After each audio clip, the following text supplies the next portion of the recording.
Welcome dear students, good morning all of you. आज बेटा 12th Hindi medium RBSC का next lecture number 8 लेकर के उपस्थित हैं। Myself AK Sharma. बेटा पिछले लेक्चर में हमने पढ़ा था निबिड़ संकुलन, क्लोज पैकिंग। ठीक है बेटा, निबिड़ संकुलन हम बात कर रहे थे। निबिड़ संकुलन यानी कि बेटा क्लोज पैकिंग की। और बेटा जब क्लोज पैकिंग की हम बात करें तो हमने आपसे कहा था कि हमारे पास जो अवयवी कण हैं, ये अवयवी कण परस्पर मिलकर के किसी भी क्रिस्टल ठोस का निर्माण करेंगे। इन अवयवी कणों का मतलब हो गया बेटा कि परमाणु या फिर अणु या फिर आयन। इन अवयवी कणों को बेटा हम गोलाकार मानते हुए, ठोस गोलाकार मानते हुए, आइडेंटिकल सॉलिड स्फेरिकल के रूप में, स्फेयर्स के रूप में हम लेंगे और मानते हुए इस तरीके से व्यवस्थित करें कि इनके मध्य जो है ये रिक्त स्थान जो ये मिनिमम हो।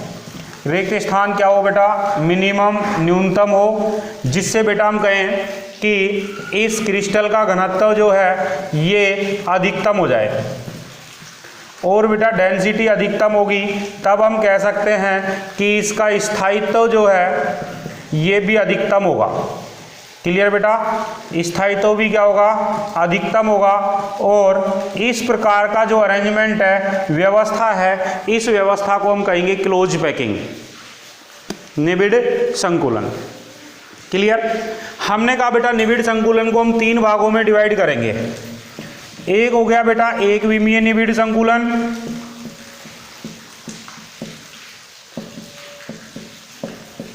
दूसरा हो जाएगा बेटा द्विविमीय निबिड़ संकुलन, और थर्ड नंबर पर त्रिविमीय निबिड़ संकुलन। ठीक है बेटा, कितने भागों में डिवाइड किया हमने? 3 भागों में, एक विमीय, द्विविमीय और त्रिविमीय निबिड़ संकुलन। क्लियर हो गई बात? एक विमीय निबिड़ संकुलन का मतलब हुआ बेटा अवयवी कणों को केवल हम एक अक्ष पर व्यवस्थित करेंगे। और जब बेटा अवयवी कणों को जब हम केवल एक ही अक्ष पर व्यवस्थित करें तब हम कहेंगे कि इस अक्ष पर हम व्यवस्थित करें तो हम कहेंगे एक ही प्रकार का पैरामीटर, इस अक्ष की लंबाई का पैरामीटर प्रयुक्त होगा। ठीक है बेटा? और इस पैरामीटर के हमने किससे व्यक्त किया बेटा? A से। इसमें अवयवी कणों को इस तरीके से व्यवस्थित करेंगे। ठीक है बेटा? द्विविमीय निबिड़ संकुलन का मतलब हो गया कि अवयवी कणों को हम 2 अक्षों पर व्यवस्थित करेंगे। तो बेटा एक अक्ष की लंबाई A, दूसरे अक्ष की लंबाई B, और इनके बीच कोण जो है वो गामा। यानी कि कितने पैरामीटर यूज हो गए? 3। ठीक है बेटा? और तीसरा हमारे पास त्रिविमीय निबिड़ संकुलन है। इसमें बेटा अवयवी कणों को हम 3 अक्षों पर निर्धारित करेंगे। यानी कि यहाँ पर हमारे सभी पैरामीटर यूज हो जाएंगे, A, B, C, alpha, beta और गामा। क्लियर हो गई बात? अब बेटा हम इनको डिटेल से देखते हैं, तीनों पैरामीटर्स।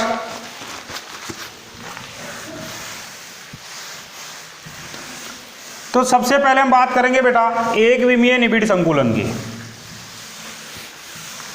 ठीक है बेटा? सबसे पहले हम लेते हैं एक विमीय निबिड़ संकुलन।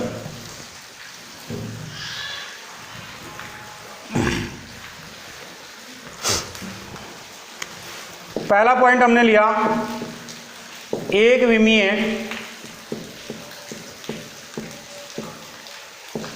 निबिड़ संकुलन।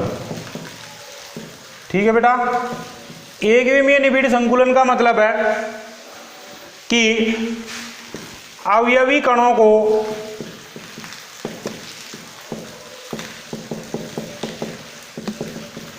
एक अक्ष पर व्यवस्थित किया जाएगा।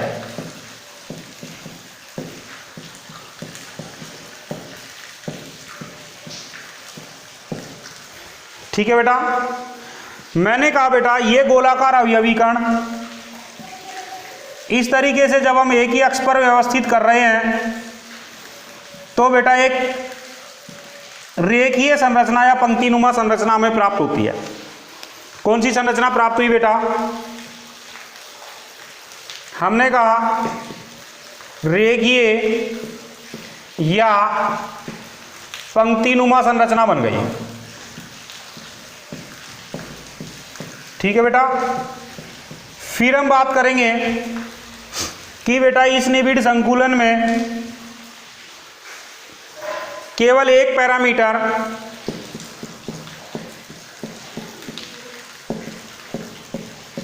कौन सा बेटा? ए प्रयुक्त हो रहा है। ठीक है बेटा, फिर हम कहेंगे बेटा समन्वय संख्या एक पॉइंट आएगा हमारे पास। सबसे पहले हम बात कर लें समन्वय संख्या क्या होती है।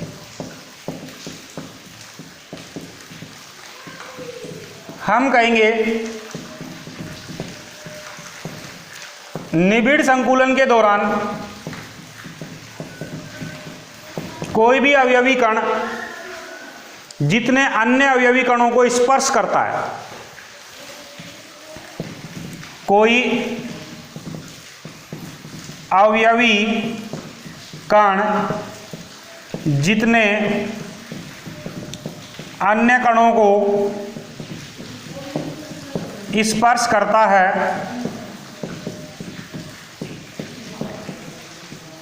यह संख्या समन्वय संख्या कहलाएगी बेटा।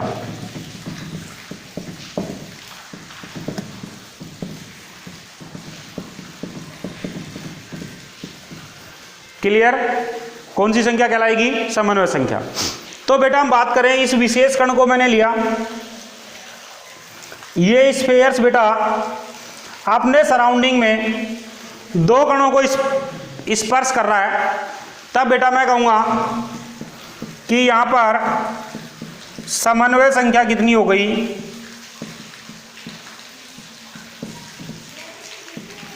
कितनी हो गई बेटा? 2। क्लियर? एक विमीय निबिड़ संकुलन में हमने क्या कहा था बेटा कि अवयवी कणों को केवल एक अक्ष पर व्यवस्थित करेंगे। जब अवयवी कण एक अक्ष पर व्यवस्थित किए जाएंगे तो हमें जो संरचना प्राप्त हो गई, ये संरचना हो गई बेटा रेखीय या पंक्तिनुमा संरचना। क्लियर? फिर मैंने कहा बेटा एक अक्ष पर व्यवस्थित करते समय एक ही पैरामीटर यूज हो रहा है, एक अक्ष की लंबाई, और पहले अक्ष की लंबाई को बेटा हमने किससे व्यक्त किया है? ए से। ठीक है बेटा, फिर हम कहेंगे बेटा कि यहां पर समन्वय संख्या कितनी हो गई? 2। समन्वय संख्या किसे कहते हैं? कोऑर्डिनेशन नंबर बेटा। निबिड़ संकुलन में कोई भी अवयवी कण जितने अन्य कणों को चारों तरफ स्पर्श करेगा, यह संख्या क्या कहलाएगी? समन्वय संख्या। क्लियर? अब बेटा एक विमीय निबिड़ संकुलन के बाद हम बात करेंगे द्विविमीय निबिड़ संकुलन। किसकी बात करेंगे बेटा? द्विविमीय निबिड़ संकुलन की बात करेंगे। द्विविमीय निबिड़ संकुलन का मतलब हो गया अवयवी कणों को दो अक्षों पर व्यवस्थित करना है। कितने अक्षों पर? 2 अक्षों पर। दूसरा पॉइंट आया बेटा द्विविमीय निबिड़ संकुलन।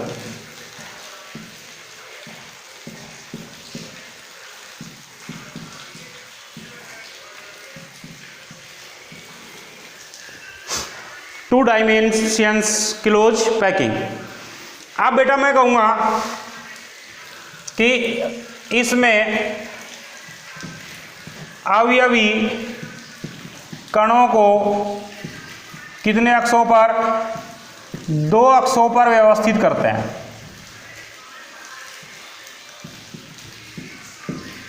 ठीक है बेटा। और जब दो अक्षों पर व्यवस्थित करेंगे, मैंने कहा ये अक्ष x और ये अक्ष y, इनके बीच में हम अवयवी कणों को इस अक्ष पर व्यवस्थित करें, तब हम कहेंगे बेटा एक पैरामीटर यूज हुआ इसकी लंबाई a, दूसरा पैरामीटर यूज हुआ बेटा इस अक्ष की लंबाई b, तीसरा पैरामीटर यूज हुआ बेटा इनके बीच कोण और गामा। यानी कि बेटा यहां पर मैं कह सकता हूं कि इस निबिड़ संकुलन में प्रयुक्त पैरामीटर कौन कौन से हैं। प्रयुक्त पैरामीटर बेटा ए, बी और गामा, 3 पैरामीटर यूज हो गए बेटा। क्लियर।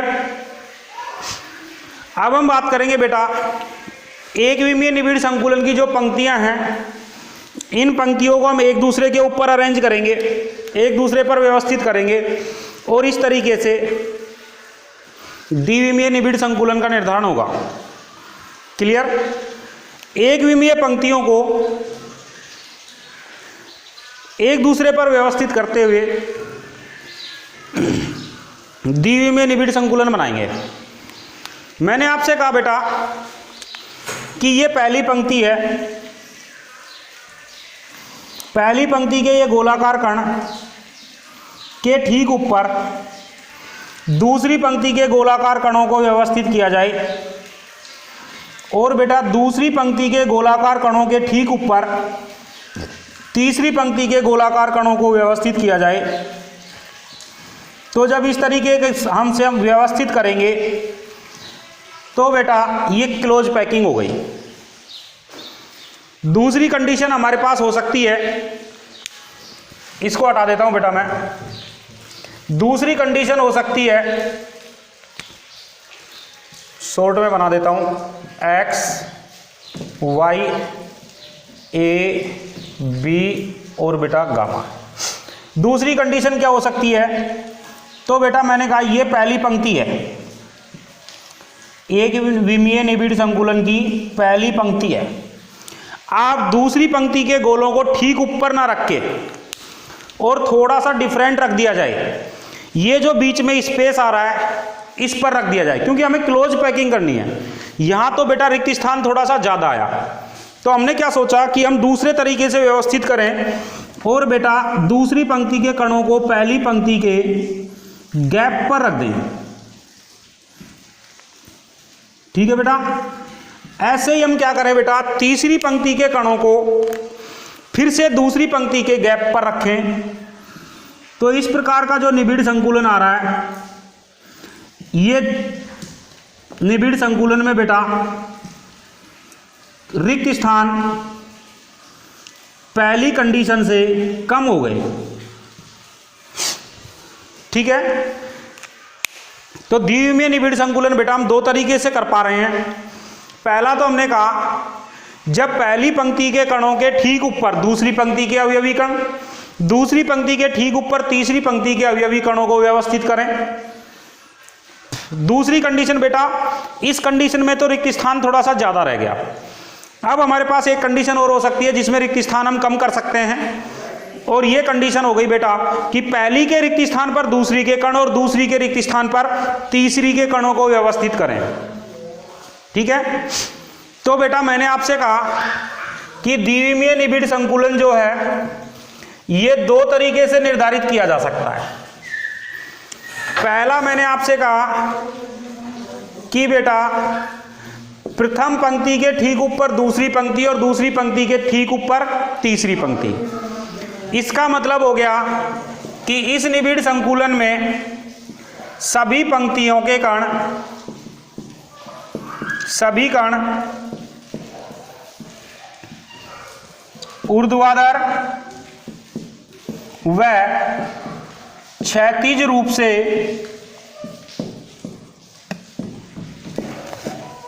संरेखीय हैं।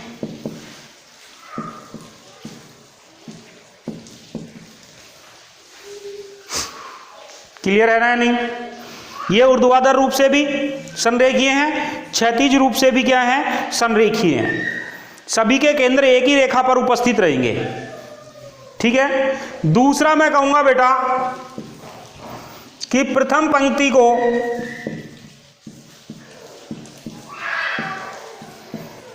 ए से व्यक्त करें,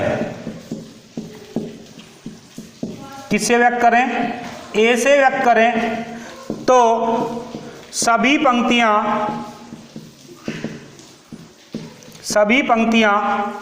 संरेखीय होने के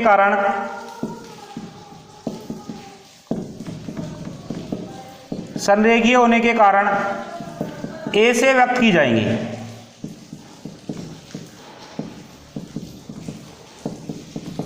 ठीक है बेटा, इस पंक्ति को मैंने ए लिख दिया, तो सेकंड पंक्ति भी ए, थर्ड पंक्ति भी ए, सारी पंक्तियां ए हो गई। तब मैं कहूंगा बेटा इस व्यवस्था को ए व्यवस्था कहते हैं। क्लियर? अब इस व्यवस्था में बेटा एक अवयवी कण को पकड़ो, इस अवयवी कण को हमने नोटिस किया, ये अवयवी कण अपने चारों तरफ बेटा कितने कणों को स्पर्श कर रहा है, ये इस कण को भी स्पर्श कर रहा है, इस कण को भी स्पर्श कर रहा है, इसको भी स्पर्श कर रहा है और इसको भी स्पर्श कर रहा है। कितने कणों को स्पर्श कर रहा है बेटा? 4 को। तब मैं कहूंगा यहां कोऑर्डिनेशन नंबर, समन्वय संख्या कितनी हो जाएगी बेटा? 4। कितनी हो गई? 4। इन चारों के केंद्र को मिला दो, तो बेटा इन चारों के केंद्र को मिला दें तो बेटा इनके बीच डिस्टेंस बराबर आएगी, यानी कि एक वर्गाकार संरचना बन गई। और बेटा वर्गाकार संरचना बन गई तो इसको हम कहेंगे द्विविमीय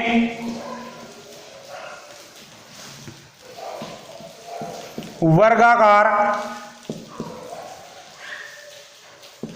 निबिड़ संकुलन। ठीक है बेटा, क्या नाम हो गया? द्विविमीय वर्गाकार निबिड़ संकुलन।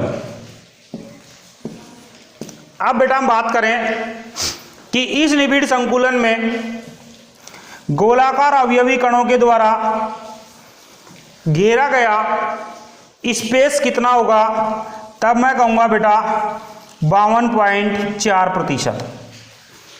शेष जो भाग है बेटा वो रिक्त स्थान रहेगा। क्लियर? चलो आगे। पहला अरेंजमेंट पढ़ा हमने बेटा द्विविमीय वर्गाकार निबिड़ संकुलन। मैंने कहा पहली पंक्ति के ठीक ऊपर दूसरी पंक्ति के कण, दूसरी पंक्ति के ठीक ऊपर तीसरी पंक्ति के कण, इस तरीके से हम पंक्तियों को व्यवस्थित करें, तब प्रत्येक पंक्ति के गोले ऊर्ध्वाधर और क्षैतिज रूप से एक ही रेखा में होंगे, संरेखीय होंगे। ठीक है बेटा? फिर हमने कहा कि इसमें प्रत्येक कण जो है ये 4 अन्य कणों को स्पर्श कर रहा है, तो समन्वय संख्या 4 हो गई, जिसको मैंने शॉर्ट में लिख दिया कोऑर्डिनेशन नंबर CN। पहली पंक्ति को ए से लिखता हूं तो बेटा सभी पंक्तियां संरेखीय होंगी, तो किससे लिखी जाएंगी? ए से व्यक्त की जाएंगी। इसलिए हम बेटा इस व्यवस्था को नाम दे देते हैं ए व्यवस्था। और बेटा इसमें 4 जो गोले हैं जो स्पर्श कर रहे हैं एक स्पेसिफिक कण को, एक विशेष कण को स्पर्श कर रहे हैं, इनके केंद्रों को मिला दें तो इनके केंद्रों को मिलाने पर वर्गाकार संरचना बन गई, इसलिए इसका नाम हो गया द्विविमीय वर्गाकार निबिड़ संकुलन। और इस निबिड़ संकुलन में हम आसानी से कैलकुलेट कर सकते हैं कि अवयवी कणों के द्वारा घेरा गया जो आयतन है वो 52.4% है। क्लियर बेटा? अब हम बात कर लेते हैं कि बेटा इसमें दूसरा कौन सा क्लोज पैकिंग होगी। तो दूसरी क्लोज पैकिंग में मैंने कहा कि पहली पंक्ति के अवयवी गोलों के रिक्त स्थान पर दूसरी पंक्ति के अवयवी गोले, और दूसरी पंक्ति के गोलों के स्थान पर, रिक्त स्थान पर तीसरी पंक्ति के अवयवी गोलों को व्यवस्थित करें। तो बेटा प्रथम पंक्ति,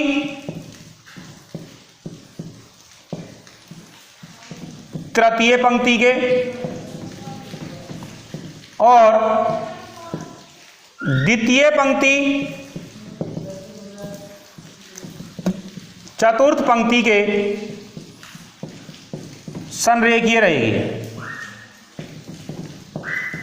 सभी संरेखीय नहीं रहेंगे बेटा, पहली और तीसरी संरेखीय है, दूसरी और चौथी संरेखी आएगी। यानी कि पहली पंक्ति, तीसरी पंक्ति, पांचवी पंक्ति, सातवीं पंक्ति संरेखी आएंगी, दूसरी, चौथी, छठी, आठवीं ये परस्पर संरेखी होंगी।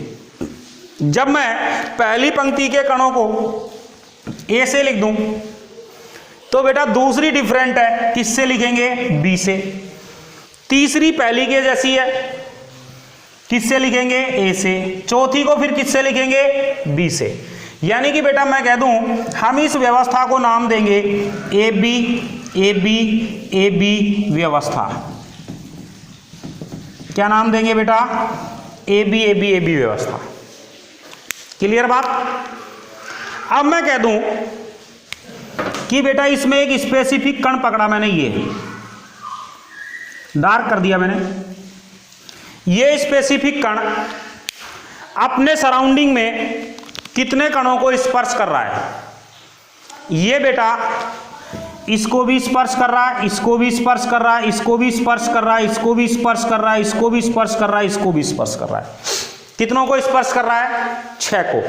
6 को स्पर्श कर रहा है तो बेटा मैं कह दूंगा कोऑर्डिनेशन नंबर हमारे पास हो गया 6। कोऑर्डिनेशन नंबर कितना हो गया? 6। इन 6 के 6 अवयवी कणों के केंद्रों को मिला दो। मिलाने पे हमने क्या देखा कि बेटा एक षटकोणीय परत के शीर्ष हैं, यानी कि षटकोणीय वलय बनेगी। इसलिए बेटा इस निबिड़ संकुलन का नाम हो गया षटकोणीय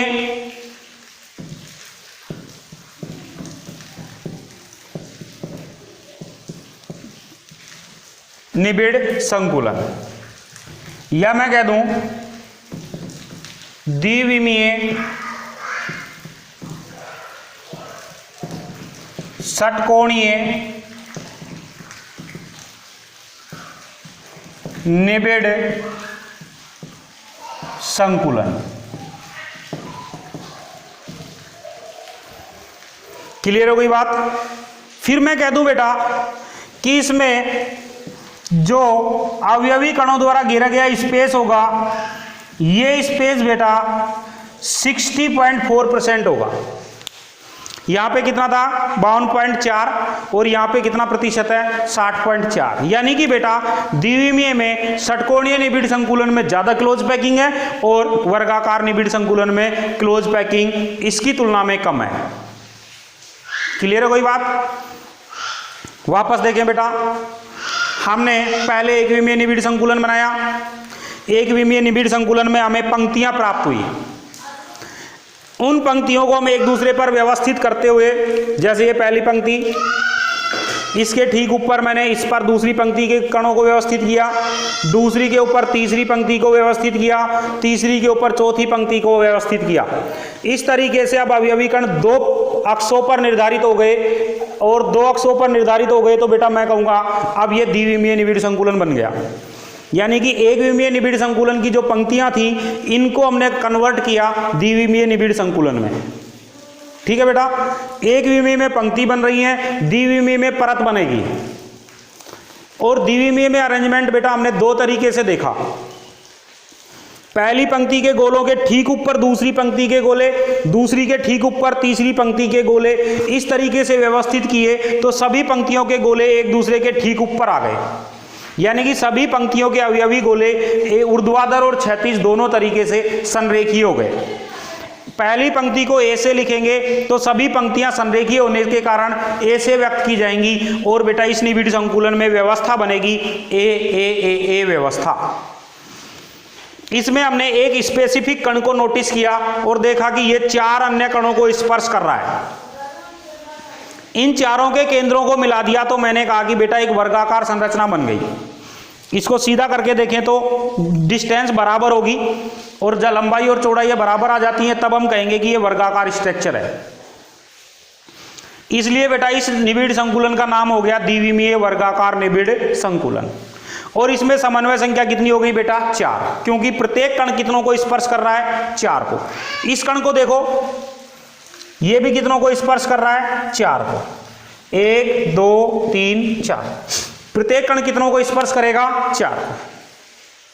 क्लियर है बेटा? इसमें अवयवी कणों द्वारा घेरा गया स्थान जो है वो हो गया बेटा 52.4%। द्विविमीय वर्गाकार निबिड़ संकुलन में सभी पंक्तियों के गोले संरेखीय हो गए, ऊर्ध्वाधर भी और क्षैतिज भी। व्यवस्था को नाम दे दिया ए व्यवस्था। समन्वय संख्या आ गई 4। और बेटा मैं कहूंगा अवयवी गोलों द्वारा घेरा गया स्पेस कितना हो गया 52.4%। क्लियर। दूसरा अरेंजमेंट किया हमने कि पहली पंक्ति के ठीक ऊपर दूसरी पंक्ति के गोले नहीं रखे, पहली पंक्ति के गोलों के बीच में जो गैप आ रहा है उस पर हमने दूसरी पंक्ति के गोलों को रखा, दूसरी के बीच में जो गैप आएगा उस पर हमने तीसरी पंक्ति के गोलों को रखा। इस तरीके से पहली पंक्ति तीसरी के संरेखीय होगी, दूसरी पंक्ति डिफरेंट होगी, दूसरी जो आएगी वो चौथी के संरेखीय होगी। पहली पंक्ति को ए से लिखे तो दूसरी डिफरेंट है बी से लिखेंगे, तीसरी जो है पहली के संरेखीय है तो ए से लिखेंगे, चौथी दूसरी के संरेखीय है तो बी से लिखेंगे। तो इस क्लोज पैकिंग में क्या हुआ, पहली पंक्ति तीसरी के और दूसरी पंक्ति चौथी के संरेखीय होती है। पहली पंक्ति को ए से, दूसरी को बी से, फिर तीसरी को ए से, फिर चौथी को बी से व्यक्त करेंगे तो बेटा इस व्यवस्था कौन सी आ जाएगी, ए बी व्यवस्था। प्रत्येक को अवयवी कण जो है बेटा 6 कणों को स्पर्श करेगा जिनके केंद्रों को मिलाने पर षटकोणीय संरचना बनती है, इसलिए इस क्लोज पैकिंग को नाम दे दिया द्विविमीय षटकोणीय क्लोज पैकिंग। क्या नाम दे दिया बेटा, द्विविमीय षटकोणीय निबिड़ संकुलन। इसमें समन्वय संख्या हो गई बेटा 6। कोऑर्डिनेशन नंबर कितना हो गया बेटा, कोऑर्डिनेशन नंबर हो गया 6। और बेटा अवयवी कणों के द्वारा घेरा गया स्पेस कितना हो गया बेटा 60.4%। इसमें क्लोज पैकिंग ज्यादा हो रही है और इसमें क्लोज पैकिंग कम हो रही है। याद रखना बेटा 52.4% वर्गाकार में और 60.4% षटकोणीय में। क्लियर। अब बेटा हम बात करेंगे त्रिविमीय निबिड़ संकुलन की। द्विविमीय परतों को एक दूसरे पर व्यवस्थित करेंगे, ये एक परत, इसके ऊपर दूसरी परत, दूसरी पर तीसरी परत को व्यवस्थित करेंगे, तब हमें त्रिविमीय निबिड़ संकुलन बनेगा। तो त्रिविमीय निबिड़ संकुलन में वर्गाकार को भी कन्वर्ट कर सकता हूं और षटकोणीय को भी त्रिविमीय में कन्वर्ट कर सकता हूं। ठीक है। तो बेटा त्रिविमीय निबिड़ संकुलन 2 तरीके से बनाएंगे, द्विविमीय वर्गाकार से त्रिविमीय निबिड़ संकुलन बनाएंगे और बेटा द्विविमीय षटकोणीय से भी हम त्रिविमीय निबिड़ संकुलन बनाएंगे। क्लियर। तो बेटा त्रिविमीय निबिड़ संकुलन को देखते हैं नेक्स्ट लेक्चर में। Okay, thank you.